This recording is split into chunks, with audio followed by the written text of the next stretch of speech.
ഇത് നീ ഇപ്പോഴാണോ അറിയുന്നത്? നമ്മുടെ കേരളത്തിൽ ദിവസവും നടന്നുകൊണ്ടിരിക്കുന്ന സംഭവങ്ങളാണ് ഇതൊക്കെ.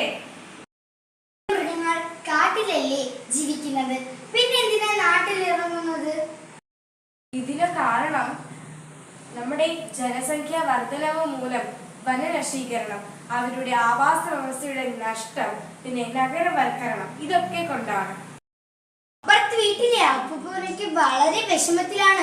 കാരണം അവർ നട്ട ചെടിയൊക്കെ വാടി കരിഞ്ഞു പോയി വെയില്. ഇതിനൊക്കെ കാരണം എന്താണ്? ചൂടല്ലേ. നമ്മുടെ ക്ലൈമറ്റ് ചേഞ്ച് കാരണം കൊണ്ടാണ് ചൂട് വരുമ്പോൾ ഭയങ്കര ചൂടും മഴ വരുമ്പോൾ വെള്ളപ്പൊക്കം വരെ ഉണ്ടാകുന്നത്. ഇതിനൊക്കെ കാരണം ആരാണ്? നമ്മളല്ലേ, മനുഷ്യരല്ലേ ഇതിനൊക്കെ കാരണം. അപ്പൊ എന്താണ് വഴി? ഇപ്പോഴത്തെ പരിസ്ഥിതിയുടെ അവസ്ഥ നമ്മൾ ഇപ്പോൾ കണ്ടില്ലേ. വന്യജീവികളുടെ ആവാസ വ്യവസ്ഥയെ മനുഷ്യൻ നശിപ്പിച്ചാൽ നമ്മുടെ ആവാസ വ്യവസ്ഥയെ വന്യജീവികൾ നശിപ്പിക്കും. അതിനെക്കുറിച്ച് എല്ലാവർക്കും ഒരു അവബോധം വേണം. ഡിഫോറസ്റ്റേഷൻ, മാലിന്യങ്ങളുടെ കൂമ്പാരം, ഈ കടലിൽ പ്ലാസ്റ്റിക് ഒക്കെ വലിച്ചെറിയുന്നത്, ഇതെല്ലാം നമുക്ക് തടയാം. പ്രകൃതിയെ സംരക്ഷിക്കാം. വാഗ്ദാനം ചെയ്യാം, പ്രകൃതിയെ സംരക്ഷിക്കാം ഭാവി തലമുറയ്ക്കായി.